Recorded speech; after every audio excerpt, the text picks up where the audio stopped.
I started off my career in sales. I had my phone connected to the audio and I finished the conversation and I overheard my colleagues say like, oh, what do you think about it? I responded with, to be honest with you, they were just thick as shit. And my phone was still on and streaming the audio. They heard it. And sent my then CEO a email. Just shut the laptop down. I threw my phone out the window. Oh, I'm gonna die. This is so bad. oh my God. Yeah, it was bad. I'm gonna think about that for a long time, Hector. 1, 2, 3,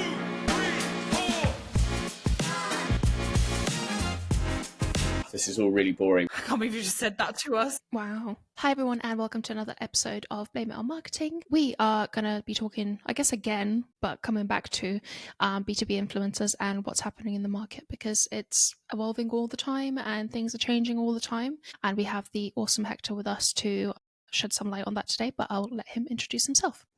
Hey everyone.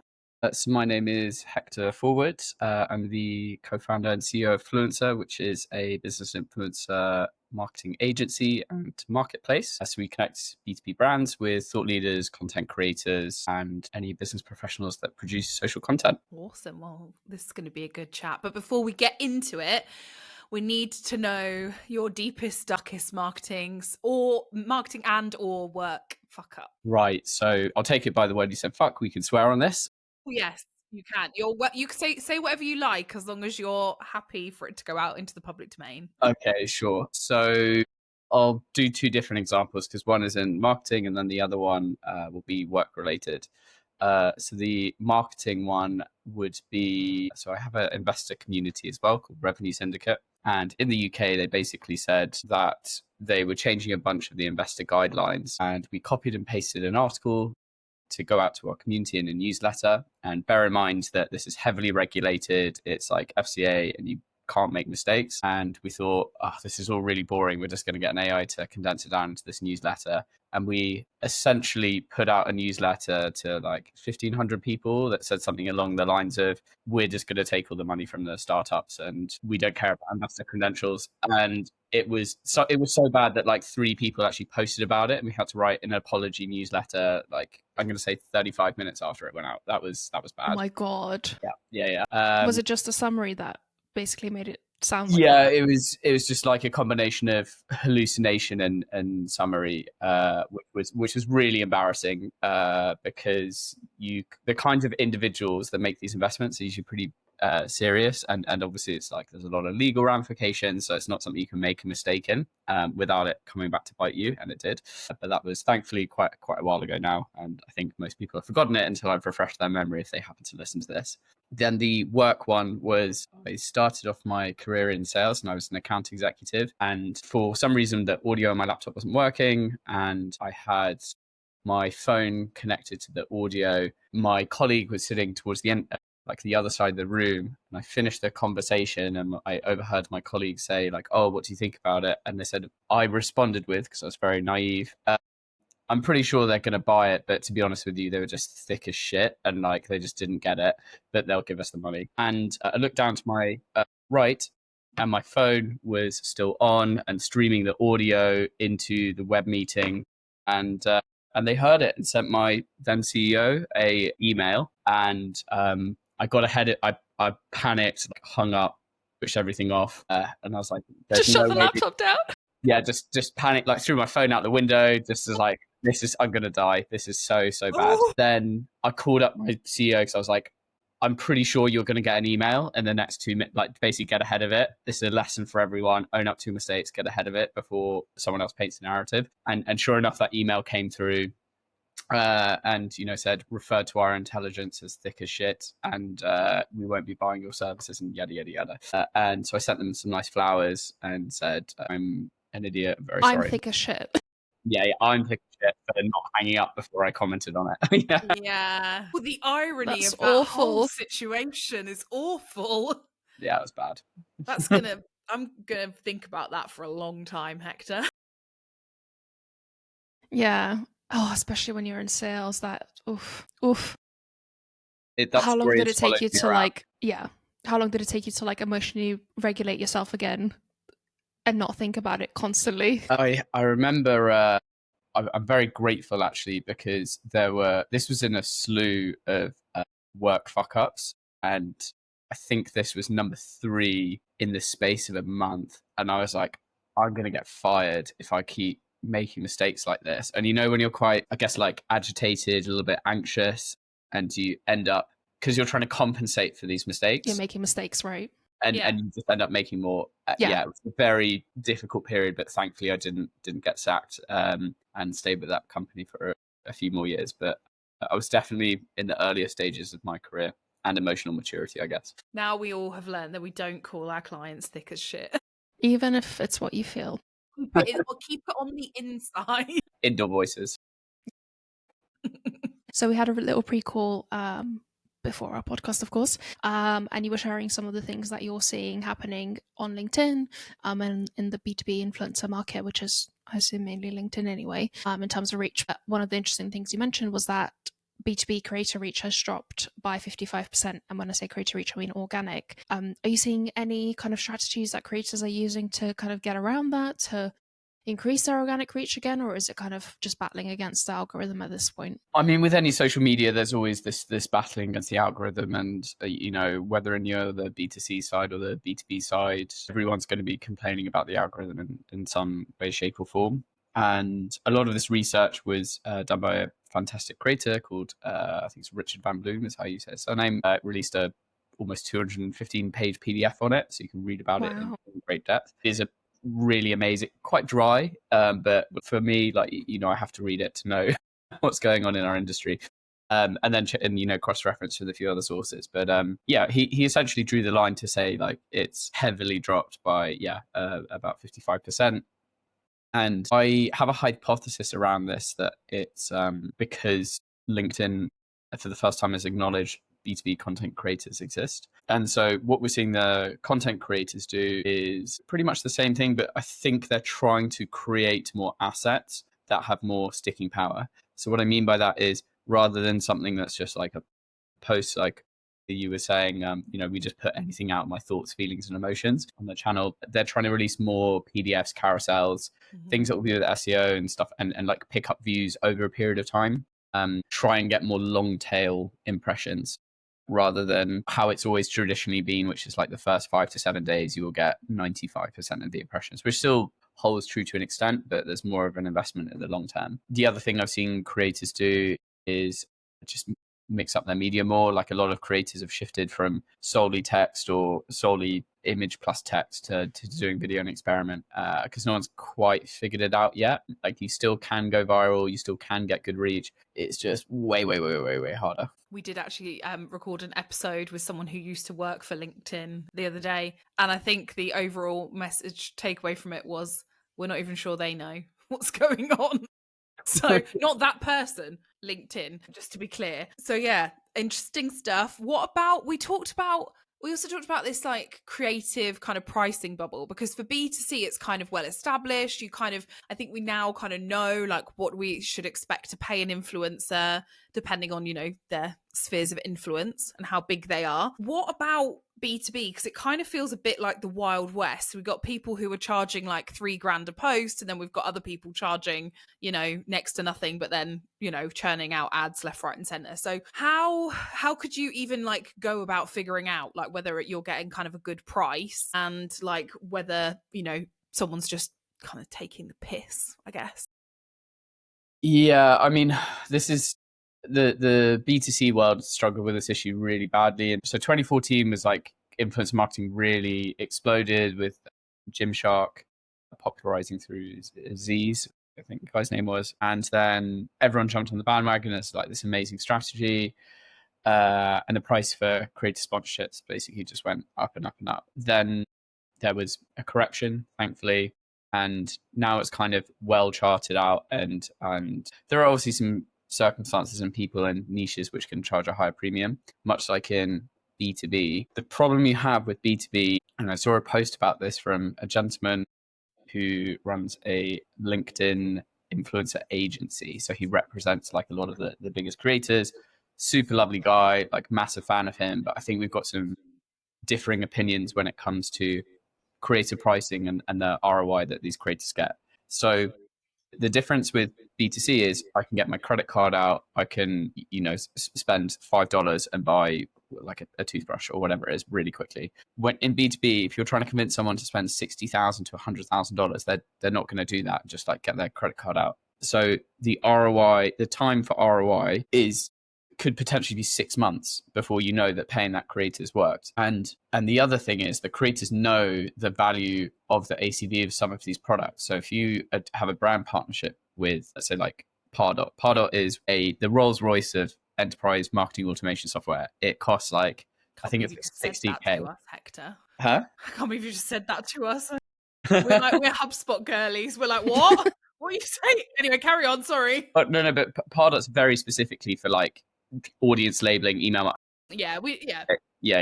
But for that piece of software alone, it's like 60,000 just for that entry price point. If you're a HubSpot girly, like even getting I think the initial marketing package is 10K for the year or something like that.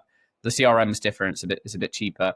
But so if I say to a creator like, oh, I'll pay you $500, and they know that if you get one sale, you're going to make 10 grand. Well, why wouldn't they charge you, $1,000 or $2,000 or whatever it is? But then comes this argument of like, well, okay, if that's the case, and I pay for a sponsored post, and it gets like 10 likes, 1,000 impressions, but you get me a 100K contract, then you have to pay me $1,000, even if my reach is rubbish. So it's just so challenging to try and find this like happy intermediary where either you give them affiliate links and say like, we're going to pay you a flat rate and X% of the deals is what I think is probably the fairest.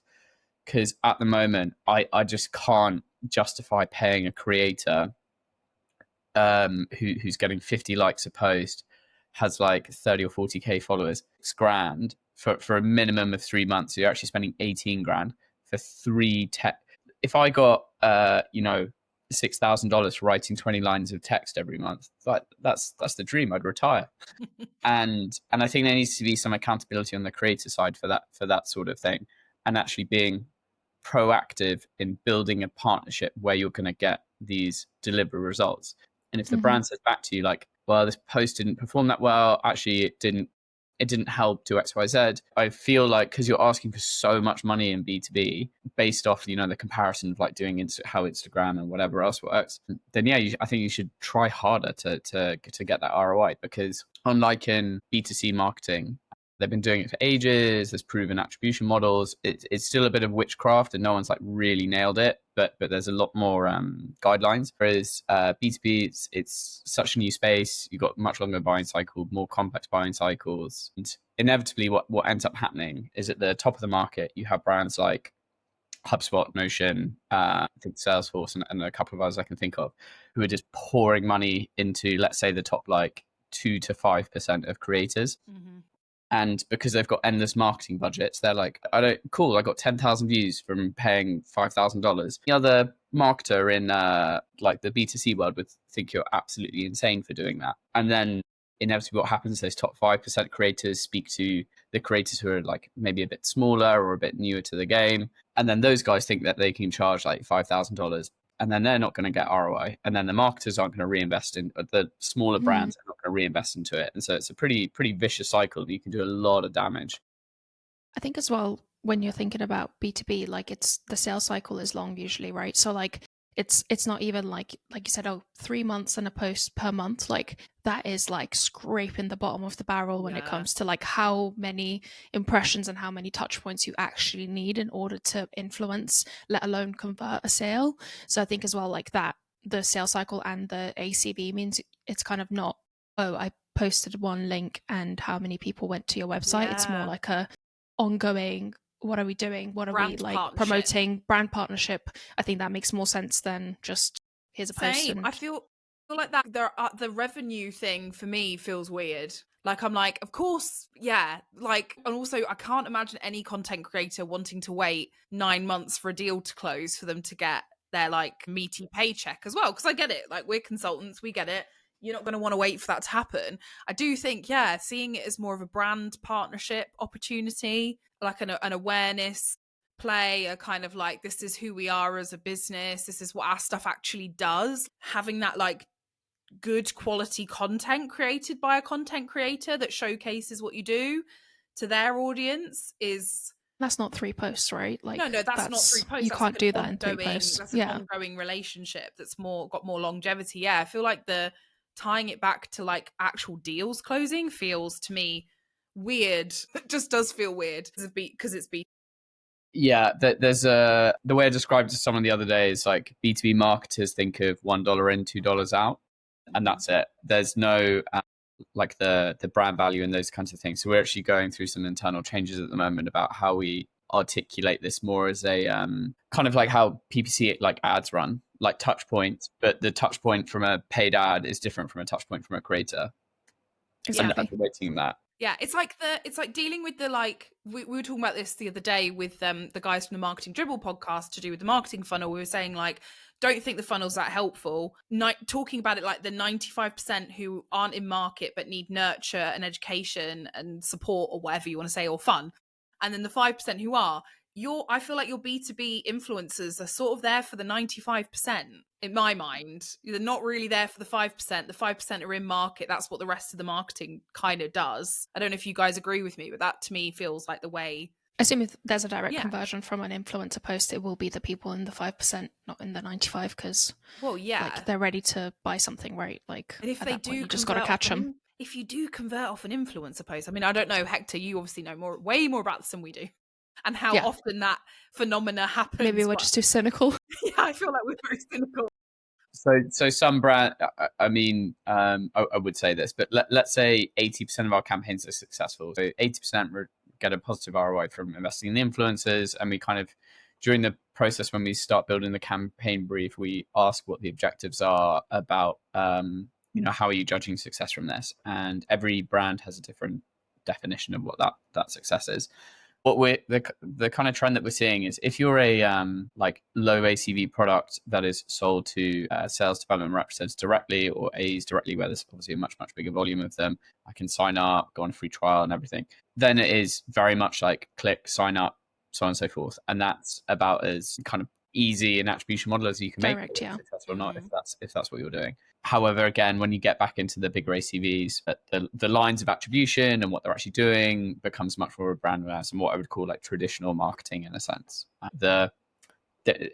Because it's such a new element in the toolkit for a lot of B2B marketers, there's still this education gap. I don't know, you guys do a lot of consulting. I'm guessing the teams that you speak with have these kinds of questions as well. Yeah, I think we also deal with a lot of the can't buy it with your credit card. That's all of our clients. So yeah, we know how hard it is to get someone from reading something to actually taking action and then doing something 6 months later. Like, it's all a process. So yeah, I can see if it's like, I don't know, even Notion, right? Like you can just sign up and go ahead and start using it. That's going to have a much more direct and fast. Nice little plug there. Nice. By the way, I've got AI prompt. I know you're big on your agents. That calculates, basically it does a marketing ROI regression, meaning that it calculates the relationship between the different channels and what its impact is on revenue, but like not in a linear sense, in like a dependency and correlation sense, which might be cool for you to look at with your influencers, because you can say, well, if we pull this influencer, it actually impacts the whole of the marketing budget or the whole of the marketing sales by X, because it's all interconnected, right? Anyway, I'll send you that if you want to have a look at it. It's the best use of my economics degree that I've had to this day in my career, so I'm very proud of it. It was all worth it, Ruta. It was not. Anyway, so we're talking about there's a bunch of brands that are kind of spearheading using B2B influencers, and they're into it, they're leading the way, they've got big budgets. They probably come from a place where their marketing is quite progressive already because they're kind of like taking the next steps.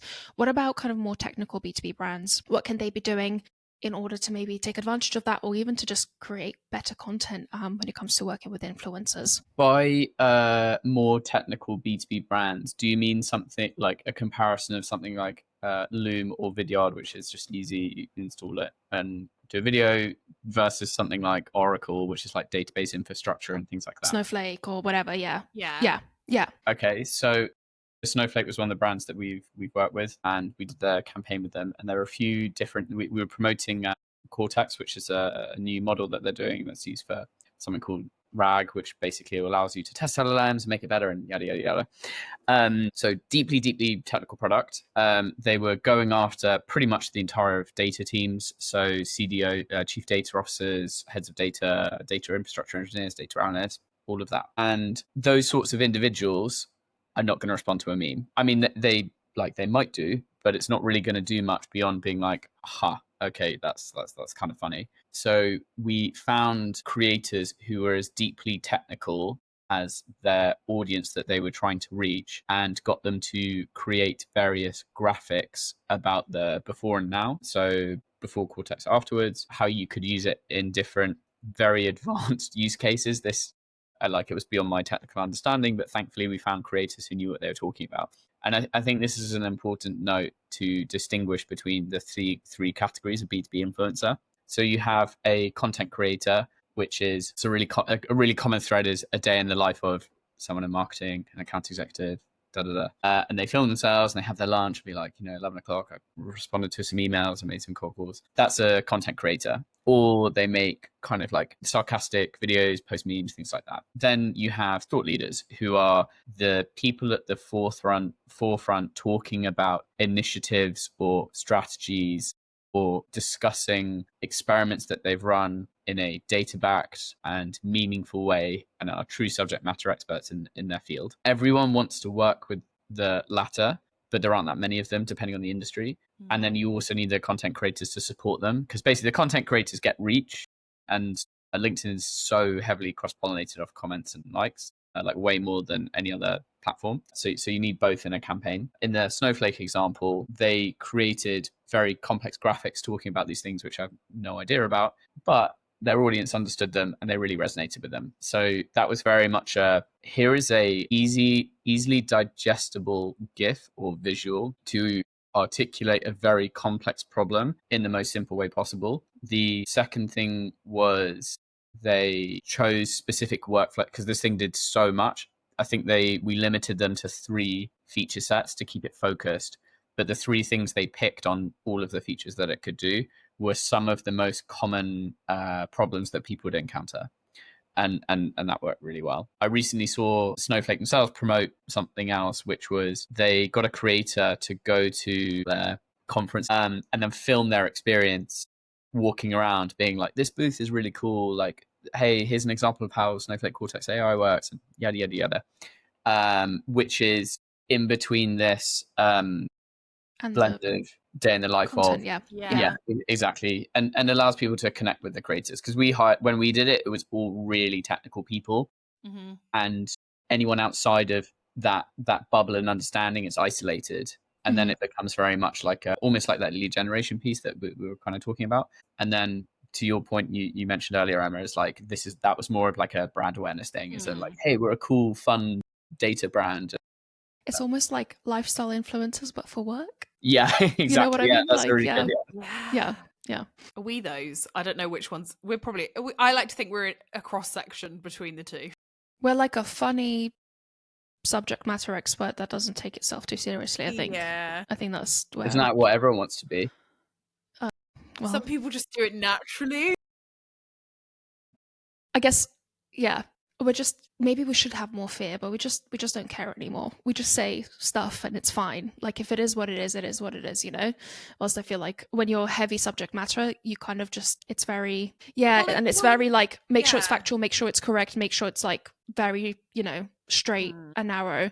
I guess that would be my impression. It's kind of, I don't know about the content that you guys consume in your own time, but I find specifically for like LinkedIn, there's this whole thesis of like, show you're a human, show you're a person, because it's still social media and it's stuff like that. But if I want to do that, I'll do it on Instagram. Like that wave of people posting pictures of getting weddings, like, are you fucking kidding me? Like, why are you posting a proposal? You're on the beach and your work. There's a really good thread actually called LinkedIn Lunatics on Reddit, where people I've seen it. Yeah, it's one of my favorite things to look at, and for good reason. Like, why are you posting incredibly private moments that's meant for, I don't know. Yeah, that's just me. It's especially when you're just like, I get it.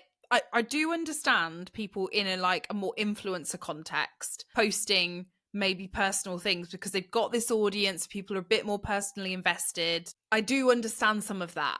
I do. But usually it's just a random person that's that's like what I mean. not really posted before, posting their like wedding pictures, and it's I like, don't get Dave in accounts posting a wedding photo. I just don't get it. It is weird. So okay, I just over there have invested quite a lot of money in like a camera and like a studio thing. I'm going to start doing video content because of the nature of the industry that I found myself in. I've got to do it. And I will have to cringe myself out and post things I really want to post. And it's going to suck and it's going to make me uncomfortable. But there are, for example, I really like music. I DJ at like festivals and parties and stuff in my spare time. I'm not going to post a picture of me at 4 a.m. like doing these kinds of things on people who are very much not sober. Like that's just career suicide. Yeah. It was like one example. Yeah, exactly. Yeah. And then it's knowing where that line is, right? Isn't it? I think also like when we post kind of either silly things or like things that are like pushing the line, we're doing it because we're trying to appeal to marketers that are like us and like that kind of thing. Well, they're living in the same. Yeah, like they're living in the same kind of world as us. Whilst if you're like, I don't know, some CFO or something, like it like your audience is probably not marketers who are like up for fun content and etc. So I guess it's matching your audience's expectations of content versus what you actually post. I'm just trying to talk ourselves into not being crazy, you know. My comments is really where shit goes down. So if you ever want some entertainment, go read my comments. So back to the hardcore facts here for a sec. We were talking about ROI and B2B influencing. So how do you think that should actually work? What should we actually be measuring? I've now almost talked myself out of believing that it should ever be anything to do with revenue unless it's maybe which is shocking leaders for you. I know, unless it's something to do with like thought leadership in the context that you were talking about Snowflake there, Hector. I think I can understand that. So yeah, how would you measure it? What do you think good ROI looks like? What should people really realistically be expecting if they engage with an influencer? So the first thing to start with is, what is my objective? Is it definitely lead generation? Is it brand awareness? Because as I'm sure you know, then it really changes what metrics you're looking at and reviewing. The two most common ones we get are lead generation and actually asset downloads. Just like that makes sense. They want to put out some thought leadership content because they've got a new report. It's typically enterprise companies with massive sales cycles do this. It's a really common strategy. And then the final one is just a brand awareness piece. So the ways that we do this are if it is a low ACV product. So for example, we did a campaign with a very large like web hosting company, and the entire campaign just revolved around the usage of discount codes. So it has a link in comments, Hector 25, and you get 25% off. That was quite an easy one to measure because you don't really have to do that much. Equally, other PLG companies where it's, here is my link, here are the signups. The whole influencer marketing piece in terms of like what we do is always up to the point that it hits the landing page, because after that it's out of our control. If your landing page is slow, if the SEO is bad, if it's got a bad funnel, product shit. If your product fit, that's happened a couple of times. We got into the habit of turning down campaigns where we're just like, your product sucks and no one's going to download it. Good. Yeah. And so up to the point of the clicks. The one that I think is the most interesting, and specifically within B2B, if you define the persona of the individuals that you are trying to reach, basically collecting all of the likes and comments. So we have built a system that does this, and then say, okay, this is the amount of engaged persona. Because if you've got, and this LinkedIn's got a really bad botting problem, and you see a creator's got like 1,000 likes and comments and everything, and then you see 10 of them are the people you're trying to reach, obviously you wouldn't hire them. So a lot of we have to do is like audience mapping, in the end, building it out. Yeah. And well we done. found that's hard. Good for you, man. Yeah, it is. I'm really glad someone's doing that. It's really expensive and definitely breaks LinkedIn TOS. Oh, sorry, someone I met does this. It's not me. Yeah. Schmimfo. Yeah. So so when you've built up your kind of persona demographics, and like at the end of campaigns will be like, right, this is how many of your engaged personas, and then you can correlate this to the topics that they're talking about and use it to refine further campaigns. So a good example of this is we work with a coaching and enablement technology platform. It's like an AI role play thing, is one of the features they had. And the idea was that we led with fear first. So what I mean by that is like only 40% of reps hit quota. You should, get coaching. saw the people engaging, and it was just they were just random people. A couple of reps I liked it, just didn't perform. Kill that idea. The next one, we tried the other way around, being like, hey, do you want to hit your quota this month? Get some extra coaching to make sure you do. Much more positive spin, higher increase, and so on and so forth. And so it's a lot of messaging experimentation and then reviewing that engaged persona. I would say is the primary thing in B2B that is so different in comparison to just B2C, where it's like comment sentiment and things like that.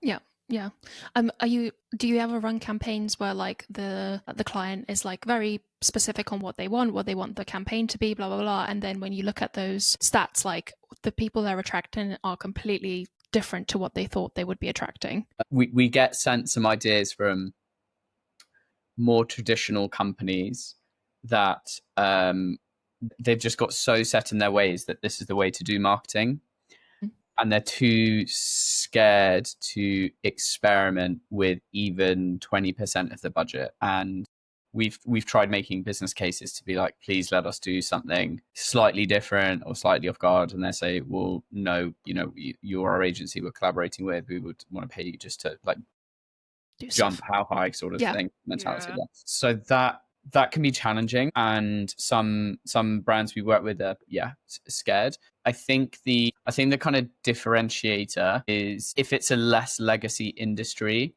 and you pitch this idea of like long tail brand awareness and like making memorable moments, rather than this traditional like provide value to the audience, provide value.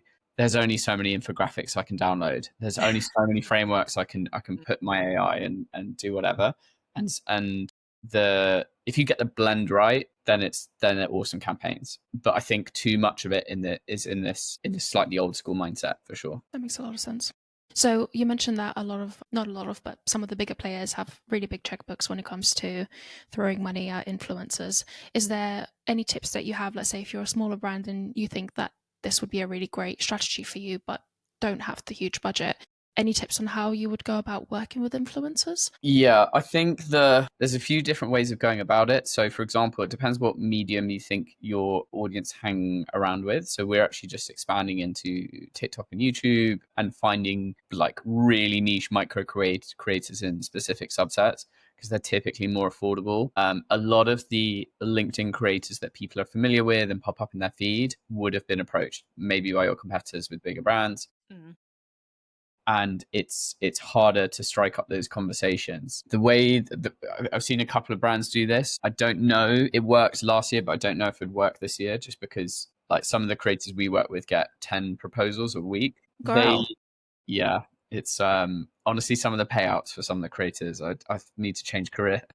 We need to have an offline chat about this. We need to up our. We need the goss. Yeah. Up our game. Yeah. So basically going through the process, you would want to find a creator that you really liked and actually just try and befriend them in a legit way, not to kind of abuse their social channel, or get an intro to them through someone else is usually the best way to broach that conversation. But it's really difficult not to fangirl if you're like, I really want this person to post for me. But for example, like sending them or like giving them free access to your product and just say like, hey, I just want you to use this and just let me know what you think. I would love it if you recorded it and gave feedback and posted it or whatever. Is quite an easy, authentic way, getting referrals in. If it were me, I would just find the smallest creators that post frequently and look at elsewhere rather than LinkedIn. As soon as you get to 20 to 50,000 followers, these guys would have definitely been approached, and I doubt you would be able to compete with the budgets. Yeah, I think I would say this, right? Because we obviously do a bit of this for our clients, and I know that the landscape's changed a little bit, but I would say one of the things that we've done to get big influencers on things like client podcasts, where they might not charge a fee. Sometimes people don't charge for things like, podcast. What am I trying to say? Appearances. God, my brain just went completely dead then. And because if you actually spend the time looking at the content that they create and trying to find something that is not the norm the total, like, so for example, we invited somebody actually on our podcast who's a really big LinkedIn creator, Leah Turner, and she talks a lot about, you know, setting up a community, being a LinkedIn, she was a LinkedIn trainer, all those sorts of things. And that's all anybody asked her. And we were like, come on our podcast and let's talk about how you handle the shit that you get, comments on the your sexist posts. comments on your posts. And she was so up for it and so game, because it was like a different take. And I get it, if you're trying to sell something, that might be difficult, but actually usually, you know, people are like, oh, your brand has a relationship with this person, or there is a connection with this person, you're talking about something maybe a bit more deeper and meaningful. And I think sometimes that is quite a good way. The other thing that always strikes me if you've got a smaller business is, like, if you care about customer advocacy, like putting your customers in the spotlight that have got, like, doing this stuff is a good place to start. Like, if you've got customers who are posting regularly, who are engaged with communities, like, why wouldn't you go there and be like, we can chuck a little bit of money behind this. I can help you. You can help me, you know? So it's interesting you mentioned that, because we're building our platform at the moment for external. I view brand advocacy in these 4 pillars, right? So you have external advocacy, which is external influencers that you would pay. Then you have internal advocacy, which is your employees talking about your product. Then you have partner advocacy, which is if you sell a CRM, I sell an email marketing software, we should co-partner.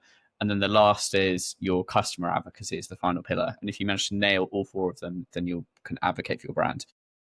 So I just separate those things, and we're basically building a way to identify those advocates within your database to do this. Because if you have, you're so right, they've been using it for ages, they know your product, they understand you, and you can incentivize them in different ways for much cheaper is the other thing.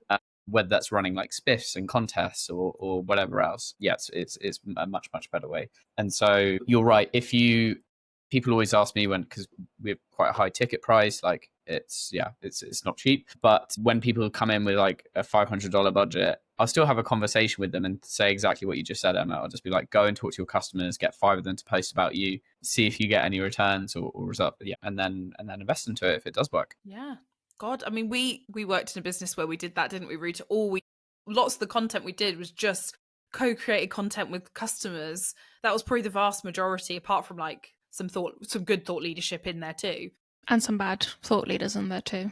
We Some had bad thought leaders along the way. Yeah. But yeah, I think, you know, that to me is always the starting point, I think. Well, and apart from I also agree, definitely, if you're a tech company, tech partners are really good. You're borrowing, like, core principles of demand gen, you're borrowing each other's audiences. This is a good thing. Happy days. Even nicer if your tech integrates.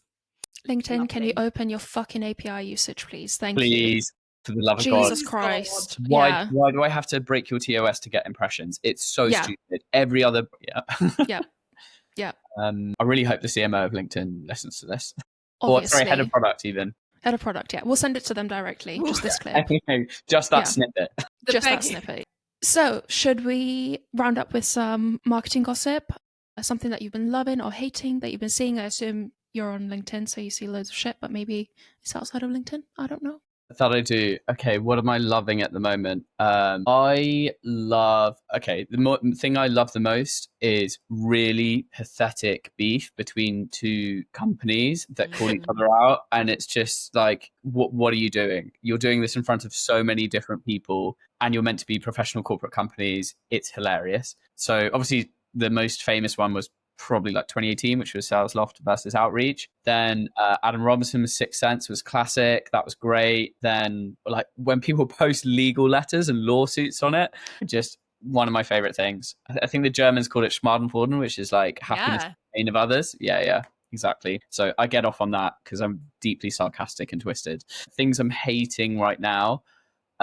So other than obviously my disdain for posting wedding photos and the slightly broken influencer pricing in specific circumstances, I think my feed is clogged with NAN workflows or like bait resources. Like some of them are genuinely very good and well thought through and are helpful, but it's really hard to distinguish between the two. And like the other day, someone got me so good. I actually messaged the guy being like, that was one of the best got yous I've ever downloaded. And it looked like, you know, a really good, useful template. I opened it and it was just fluff. Or like, you know, I commented and got it and it was just absolute fluff.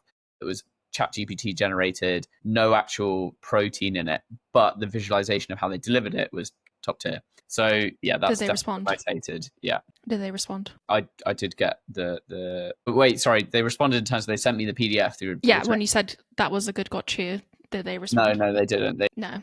They're never going to admit that they are doing it to harvest. You're just out their funnel now. They're not going to sell you their courses anymore. Yeah. It's the equivalent of like, it's the modern day Shopify bro. Like it's drop shipping courses, but on LinkedIn. Yeah. The fake influencer to course pipeline is something that needs to just fuck off. I mean, or the Zero. fake influencer to book pipeline equally. Yep. Please fuck off. I feel like that's still to course Self-published. pipeline. It's like the stop before the courses. I'm sorry to the self-published people, but it's not the same. The thing I find like incredible is the amount of the use the term like AI agents, it's not fucking AI. It's a RevOps automation with a GPT module which says like, read this profile and make it slightly better. No. Yeah.